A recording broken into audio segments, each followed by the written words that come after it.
जय श्री कृष्णा। दोस्तों, भगवान कृष्ण जन्माष्टमी की ढेर सारी शुभकामनाएं। मैं हूं अमित कुमार और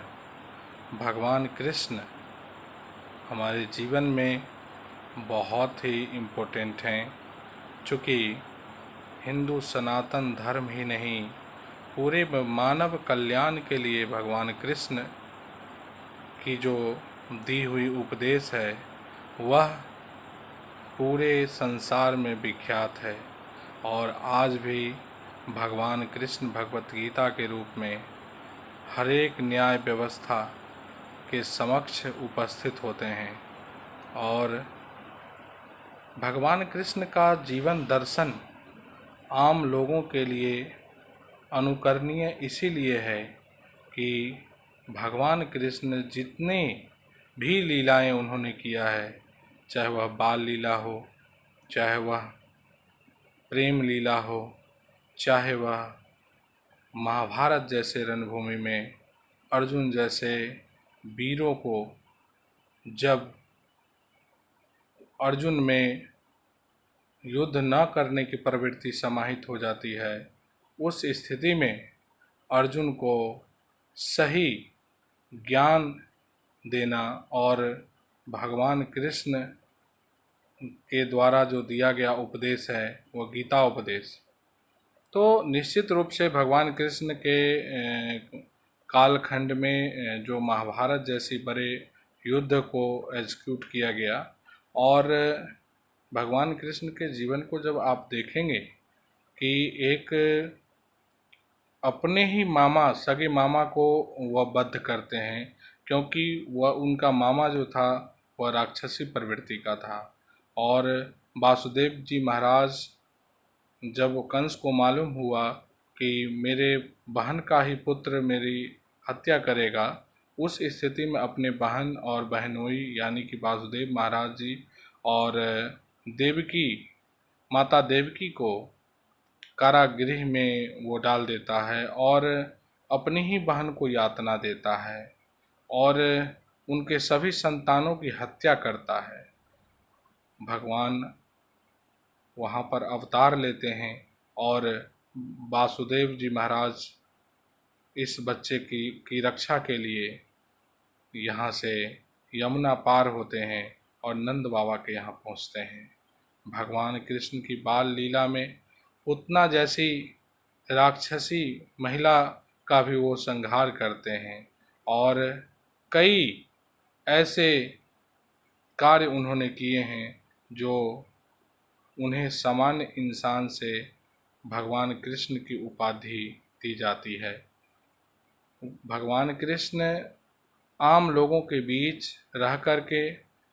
बाल्य लीला में जो उन्होंने लीला प्रकट की है, उस लीला के कारण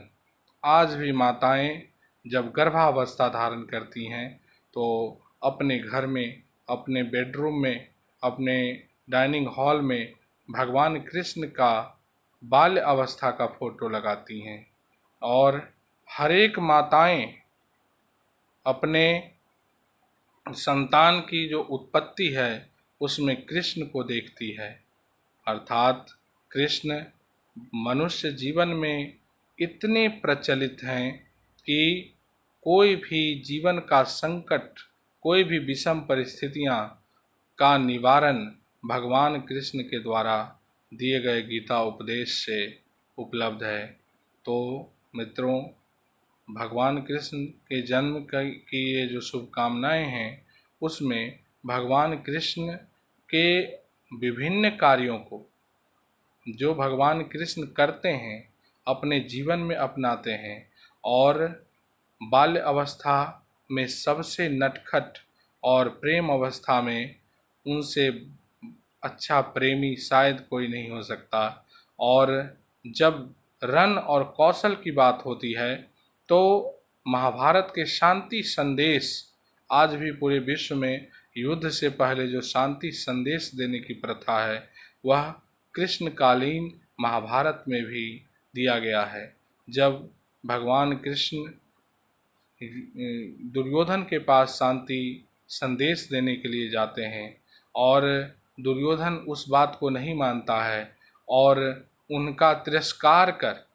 उन्हें बांधने की कोशिश करता है। और तब भगवान कृष्ण क्रोधित होकर के और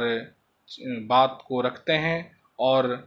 याचना नहीं रण की बात कहते हैं। इसमें भगवान कृष्ण कहते हैं कि दो न्याय अगर तो आधा दो उसमें भी केवल बाधा हो, तो दे दो केवल 5 ग्राम, रखो अपनी धरती तमाम, हम वही खुशी से खाएंगे, प्रजनन आशीष न उठाएंगे। भगवान कृष्ण पांडव के तरफ से न्याय के रूप में आधा राज्य मांगते हैं, परंतु दुर्योधन को यह भी वो ऑफर करते हैं कि अगर आप आधा राज्य नहीं दे सकते हैं तो 5 गांव मात्र 5 पांडवों को दे दीजिए और इस युद्ध को टाल दीजिए। परंतु वह दुर्योधन जो है नहीं देता है और भगवान पर क्रोधित होता है। और क्रोधित होने के बाद जब दुर्योधन आदेश देता है अपने सैनिकों को कि बंदी बना लो इस कृष्ण ग्वाले को, तो भगवान क्रोधित हो जाते हैं और अपने रूप को विस्तार करते हैं और चैलेंज करते हैं कि जंजीर बंधा अब बांध मुझे, हाँ साध मुझे, हाँ हाँ दुर्योधन बांध मुझे। मेरे लिए भगवान कृष्ण के हर एक दर्शन इतने महत्वपूर्ण हैं कि जीवन के प्रत्येक पल और प्रत्येक क्षण में भगवान कृष्ण के दिए गए संदेश को आत्मसात करने की आवश्यकता है। भगवान कृष्ण जब भगवत गीता जैसे महाकाव्य उपदेश जो भगवान की वाणी है को दर्शन के रूप में अर्जुन के सामने जब प्रस्तुत करते हैं, तो वो 18 अध्याय और 700 श्लोक में भगवान कृष्ण जो है वह गीता दर्शन देते हैं। और आज भी वह गीता उपदेश इतना महत्वपूर्ण है कि कोई भी मनुष्य उस उपदेश को सुनकर अपने जीवन में बेहतरीन कार्य कर सकता है और इसी जीवन में कृष्ण की प्राप्ति कर सकता है। भगवत गीता में भगवान कृष्ण कहते हैं कि हर एक मनुष्य, हर एक जीव में मैं ही विद्यमान हूँ, यानी कि आत्मा के रूप में कृष्ण ही हर एक मनुष्य में विद्यमान है और उन्हें पहचानने की आवश्यकता है। जो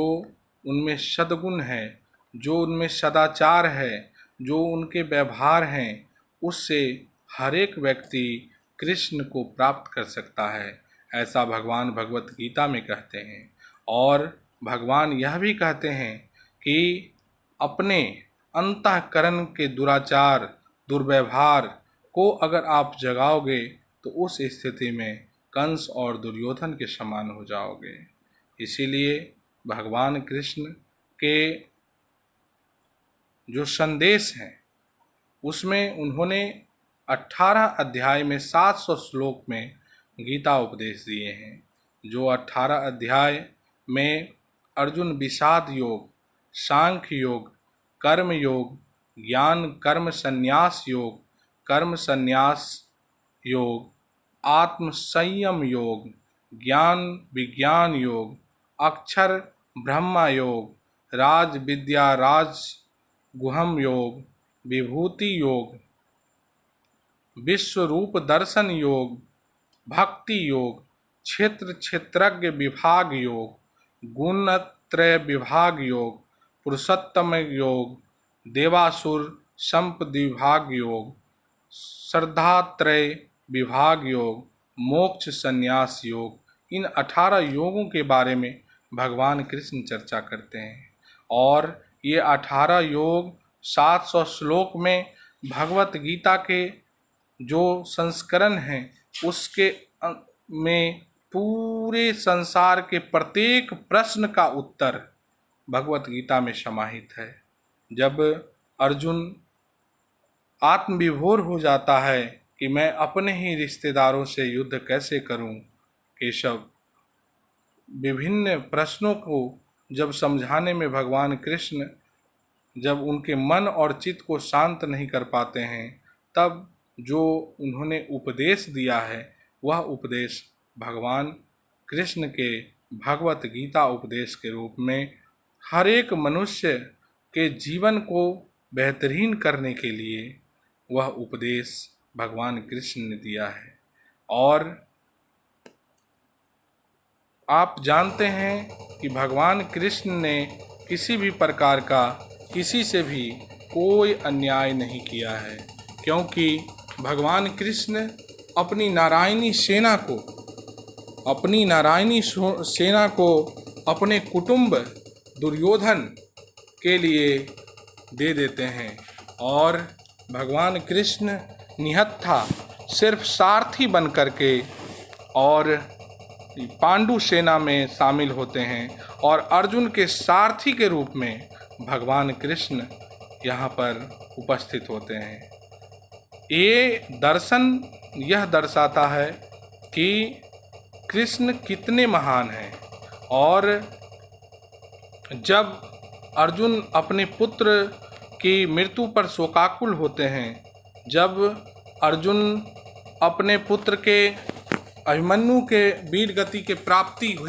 करने पर जब वह शोक से ग्रस्त हो जाते हैं, तो उस स्थिति में भी भगवान कृष्ण उन्हें दर्शन देते हैं। और जब अर्जुन भगवान कृष्ण के दर्शन को समझ पाते हैं, तब जाकर उनके अंतःकरण से मोह भंग होता है। इसीलिए भगवान कृष्ण के जन्म के अवसर पर कृष्ण के लिए 2 शब्द कहना, समझना इसीलिए आवश्यक है कि मनुष्य का जीवन से कृष्ण की प्राप्ति की जा सकती है। ये एक ऐसा जीवन है जो स्वर्ग से भी ऊपर, यानी कि भगवान कृष्ण कहते हैं कि मनुष्य अगर श्रेष्ठ कर्मों को करता है तो उस स्थिति में स्वर्ग से भी ऊपर कृष्ण है और वह कृष्ण को प्राप्त कर सकता है। तो हम अपने भगवान को कैसे प्राप्त कर सकते हैं? इसके लिए हमें भगवान की स्तुति करनी होगी, भगवान के द्वारा बताए गए ज्ञान योग और कर्म योग के मार्ग पर चलना होगा, तभी जाकर के हम भगवान की प्राप्ति कर सकते हैं। व्यक्ति अपने जीवन में अगर कृष्ण के बताए हुए भगवत गीता के सभी नियमों का पालन अगर करता है तो निश्चित रूप से भगवान कृष्ण को प्राप्त कर लेता है। तो मैं यही कहना चाहता हूँ कि संपूर्ण विश्व में जीव की रक्षा के लिए भी भगवान कृष्ण बहुत ही महत्वपूर्ण हैं। जब विभिन्न धर्मों में, विभिन्न पंथ समुदायों में जीव की हत्याएं कर कर उसे भोजन के रूप में प्राप्ति किया जाता है, उस स्थिति में भी भगवान कृष्ण का जो संदेश है उसमें वैष्णव यानी कि वैसे व्यक्ति को कृष्ण की प्राप्ति जल्द होती है जो जीव हत्या नहीं करता है, जो भोजन की प्राप्ति में जीव के हत्या किए बगैर अपने भोजन के साधन को जुटाता है। तो पूरे ब्रह्मांड, पूरे पृथ्वी पर जीव के संरक्षक के रूप में हिंदू सनातन भगवान कृष्ण के रूप में जाना जाता है। मेरे कान्हा भगवान की मित्रता की चर्चा किए बगैर भगवान कृष्ण का पूरा यह जो दृश्य है वह एक मित्र का जो संवाद है, जो सुदामा और कृष्ण का संवाद है, वह भगवान कृष्ण के जीवन के महत्वपूर्ण संवादों में से एक है, जहाँ पर वह अपने मित्र के द्वारा लाए गए सूखे भूंजे हुए चावल को खाते हैं और भगवान जितनी क्षमता सुदामा की धन संपत्ति को रखने की नहीं है, उससे भी अधिक धन संपत्ति सुदामा के पास प्राप्त होता है। भगवान कृष्ण के प्रेम और स्नेह का वह मित्रता जो है जीता जागता उदाहरण है, जिसमें अपने सहपाठी के साथ अपने गुरु आश्रम से जब वन में लकड़ी काटने जाते हैं तो उन्हें मालूम होता है कि मेरा मित्र मेरे चना को खा रहा है, गुरु माता के द्वारा दिए गए चना को खा रहा है, फिर भी भगवान वहाँ पर लीला करते हैं। माता राधा रानी के साथ भगवान कृष्ण के प्रेम के अलौकिक जो दृश्य हैं वह अकल्पनीय हैं, जहाँ पर भगवान कृष्ण माता राधा रानी के साथ जो प्रेम योग को दर्शाते हैं वह भी पूरे विश्व में उदाहरणीय है। तो बाल योग, प्रेम और भगवान कृष्ण के द्वारा महाभारत में जो भगवान कृष्ण की जो भूमिका है वह बहुत ही महत्वपूर्ण है। और इससे भी एक और जो दृश्य है महाभारत से पहले की, जहाँ पर द्रौपदी भगवान कृष्ण से सुरक्षा की गुहार लगाती है।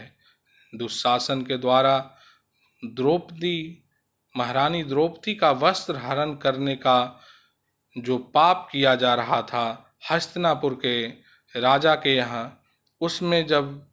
कोई उनके पति जब खड़े नहीं हो पाते हैं, वहाँ पर जितने भी महारथी हैं वो खड़े नहीं हो पाते हैं, उस स्थिति में माता द्रौपदी भगवान कृष्ण को याद करती है और भगवान कृष्ण कान्हा उपस्थित होकर के और माता द्रौपदी की रक्षा करते हैं। तो कृष्ण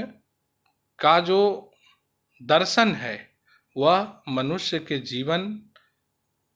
को बदल सकता है, मनुष्य के जीवन को श्रेष्ठ कर सकता है और कृष्णमय बन सकता है। एक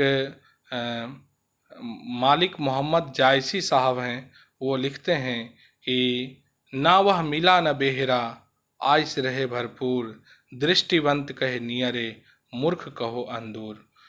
उसमें मालिक मोहम्मद जायसी साहब कहते हैं कि भगवान कृष्ण के बारे में न वो हमसे बाहर है, न वह मिला है, न हमसे बाहर है। और जो ज्ञानी लोग हैं, जो पढ़े लिखे लोग हैं, वो लोग कहते हैं कि भगवान कृष्ण हर एक प्रत्येक में हैं और हर एक व्यक्ति के अंतःकरण में हैं, आत्मा में हैं। और